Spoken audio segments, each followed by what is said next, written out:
마라톤은 전 세계에서 오래 달리기를 가장 잘하는 사람이 모여서 경기를 하는 것이기 때문에 그곳에서 상위권에 든다는 건 정말 어려운 일입니다. 이봉주 씨를 방송에서도 종종 볼 수 있었고, 특히 뭉쳐야 찬다에서 허당의 이미지를 통해 국민들에게 친근하게 다가왔었죠. 그런데 갑자기 부상의 이유로 잠시 뭉찬을 떠난다는 말과 함께 자취를 감추게 됩니다. 그가 언젠가 다시 출연을 하겠지 했지만 뭉찬 시즌 1이 끝날 때까지 출연하지 못했습니다.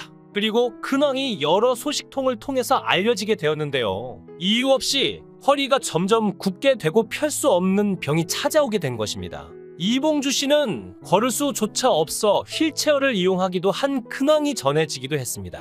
병원을 통해 왜 이러는지 알 수 없었다는 진단 아닌 진단을 받게 되었고, 결국엔 수술대에 오르기도 했었죠. 이봉주 씨는 나이도 들고 은퇴도 한 지금은 이런 생각이 든다고 했습니다. 마라토너가 자신만의 마라톤을 완성하는 것처럼 인생도 그러한 것 같다고요.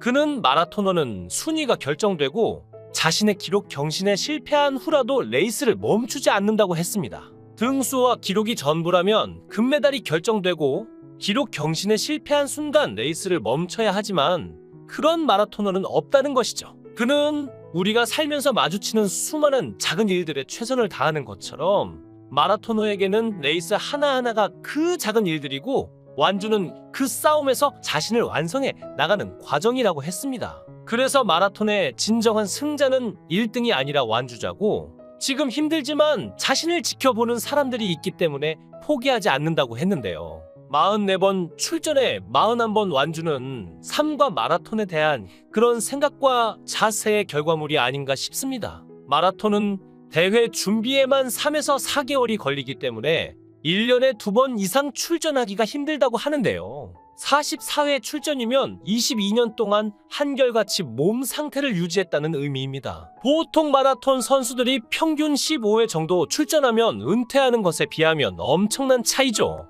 그는 1996년 미국 애틀랜타 올림픽에서 3초 차이로 은메달에 그친 것이 오히려 더 오래 선수 생활을 할 수 있었던 동력이 됐다고 했습니다. 그때 금메달을 못 땄기 때문에 계속해서 목표를 높게 잡고 뛸 수 있었다는 것이죠. 만약 당시에 금메달을 땄으면 선수 생활을 훨씬 빨리 그만뒀을 수도 있었을 것 같다고 했는데요. 이봉주 씨는 술을 마셔도 대리운전을 부른 적이 없다고 합니다. 차를 두고 간 뒤 아침 해장 마라톤으로 가지러 갔다고 하죠. 유럽 신혼여행 때도 새벽에 에펠탑 주위를 뛰었고 부상이나 상중이 아니면 매일 새벽 달리기를 안 한 적이 없다고 합니다. 물론 그도 사람이라 포기하고 싶었던 순간이 없던 것은 아닙니다. 어떨 때는 달리는데 누가 넘어뜨려 주지 않나 하는 엉뚱한 생각을 한 적도 있었다는데요. 그만큼 힘든 과정을 이겨냈기에 국민 마라토너 이봉주가 된 게 아닌가 싶습니다. 그의 이야기를 듣고 있다 보니 인생과 마라톤은 확실히 공통점이 있었습니다. 인생이라는 경주에 나선 우리들도 등수에 상관없이 자신만의 마라톤을 완주해야 한다는 것이죠. 문득 이런 생각이 들었습니다. 만약 마라톤이라는 종목이 금메달이 결정되고 세계 신기록 수립이 실패한 순간 모든 선수들이 그 자리에서 레이스를 중단하는 경기였다면 우리가 과연 마라톤에 대해 지금과 같은 경외심을 가질까 하는 것이죠. 인생도 그러하지 않을까 싶습니다. 역전승이 짜릿한 것처럼 힘든 걸 극복하고 이겨냈을 때 더 살만하지 않겠습니까? 그런데 황영조, 이봉주 등 한국을 대표하는 세계적인 마라톤 선수들 뒤에는 언제나 정봉수 감독이 있었습니다. 정봉수 감독은 24시간 내내 마라톤밖에 모르는 사람이었죠. 한마디로 마라톤에 미친 사람이라고 할 수 있는데 그에게 선수들은 자식이나 똑같았죠. 단 1분 1초도 선수들과 떨어지지 않았습니다. 선수들과 늘 숙소에서 같이 밥 먹고 같이 잠을 잤는데요. 선수 개개인의 성격, 취미, 잠버릇에서부터 뭘 잘 먹고 잘 안 먹는 것까지 샅샅이 꿰고 있었고 선수들 눈빛만 봐도 그들이 뭘 생각하고 있는지 알아챌 정도였습니다. 결국 이것이 1996년 황영조가 은퇴하게 된 한 가지 원인이 됐죠. 훗날 이봉주가 팀을 뛰쳐나오게 된 것도 마찬가지입니다. 한국 나이 30이 됐는데도 일일이 간섭을 받는 것에 이봉주는 숨 막힐 듯 답답했다고 합니다. 혈기왕성한 선수들과 정 감독의 궁합이 잘 맞지 않은 것인데요. 기자들이 간혹 정 감독에게 감독이 너무 지나치게 다 큰 선수들의 사생활까지 참견하는 게 아닌가 하고 물으면 정 감독은 단호하게 고개를 흔들며 말했습니다. 마라톤이란 남들처럼 친구들과 어울린다든가 아니면 다른데 신경 쓰면서 할 수 있는 한가한 운동이 아니다. 하루를 놀면 원래 수준까지 가기 위해 일주일 강훈련을 해야 한다. 나도 다 큰 선수들에게 독종이란 소리를 들어가며 이렇게 하고 싶지 않다. 그러나 내가 선수들을 24시간 관리하지 않으면 선수들의 경기력이 뚝 떨어진다. 그래서 난 선수들이 잠자리에 드는 걸 보고 나서야 비로소 안심하고 잘 수가 있다. 정 감독은 아무리 자질이 뛰어난 선수라도 연습에서 예외를 인정하지 않았는데 당연히 마라톤 천재 황영조도 상상을 초월하는 강훈련을 견뎌내야 했습니다. 황영조는 후에 훈련 중에 자동차가 지나가면 그 바퀴 밑으로 뛰어들고 싶었다고 말했습니다.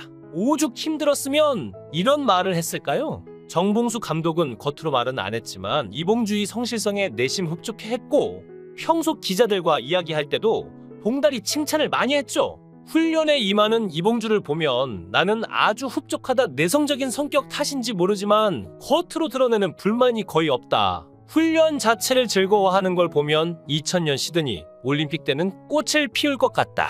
또한 코오롱에 입단한 후배 김이용이 함께 훈련을 하니 이봉주도 한결 든든하리라 생각한다. 김이용은 지난 1996년 동아 마라톤에서 건국대학생 신분으로 황영조를 꺾고 3위에 입상한 실력파다. 하지만 이봉주의 속은 부글부글 끓고 있었습니다. 그는 방황했고 술도 자주 마셨습니다. 가끔 팀을 이탈해 정 감독으로부터 심한 질책도 들었고 크고 작은 부상까지 이어졌죠. 이때 그의 마음을 다잡아준 사람은 현재 그의 동갑내기 아내인 김미순 씨였습니다. 정봉수 감독의 마라톤 지도자로는 3가지로 간단하게 요약할 수 있는데요. 첫째, 마라톤에서 가장 중요한 것은 불굴의 정신력이다. 둘째, 교과서대로 지도하는 지도자는 지도자가 아니다. 각 선수에게 맞는 훈련 방법을 개발해야 한다. 셋째, 지도자는 선수에게 절대 끌려다녀서는 안 된다. 정 감독이 가장 가슴 아파하고 충격을 받았던 것은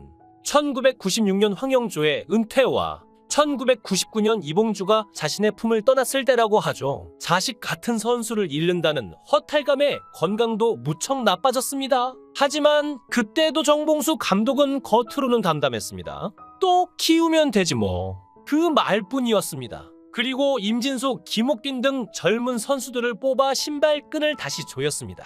그리고 말했습니다. 쯧쯧, 정말 큰일이야. 아무리 눈 씻고 봐도 황영조나 이봉주 같은 아이들이 안 보여. 어떻게 쏘아올린 한국 마라톤인데. 아시아 경기와 올림픽을 제패했으니 이제 남은 건 세계 최고 기록이야. 정말 그거 한번 하고 눈을 감고 싶은데. 하지만 정봉수 감독은 2001년 7월 5일 오랫동안 시달려온 당뇨와 간염으로 눈을 감았습니다. 그해 3월 동아 서울국제마라톤에 불편한 몸을 이끌고 현장에 나와서도 온통 한국 마라톤 장래에 대한 걱정뿐이었던 정 감독인데요. 정봉수 감독이 눈을 감자 황영조는 선수 때는 잘 몰랐는데 직접 지도자 생활을 하다 보니 정 감독님의 고충을 조금이나마 이해하겠다.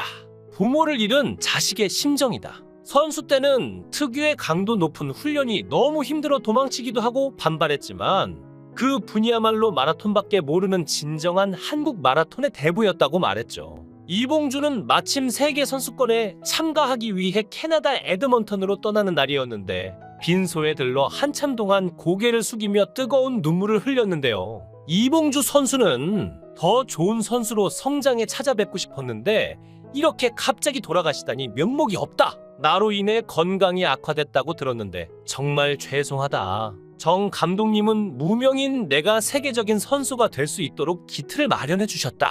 내가 30이 넘도록 선수 생활을 계속할 수 있는 것은 모두 감독님으로부터 배운 마라톤에 대한 끝없는 집념과 열정 때문이다 라고 말하며 통곡했습니다. 최근 국민 마라토너 이봉주의 난치병 투병 생활과 근황이 공개됐습니다. 이봉주는 근육 긴장 이상증이라는 희귀병으로 대수술을 받았고 그는 전보다 더 좋아진 몸 상태를 보였는데요. 지난 2020년 1월부터 원인 불명의 통증에 시달렸던 이봉주는 지난해 근육 긴장 이상증이라는 난치병 판정을 받고 시련에 부딪혔습니다. 그전에는 일상생활조차 어려운 모습을 보여 많은 안타까움을 자아낸 바 있죠. 이후 이봉주는 지난해 6월 무려 6시간이 넘게 걸린 척추지주망 낭종 수술을 받고 재활 치료에 힘썼습니다.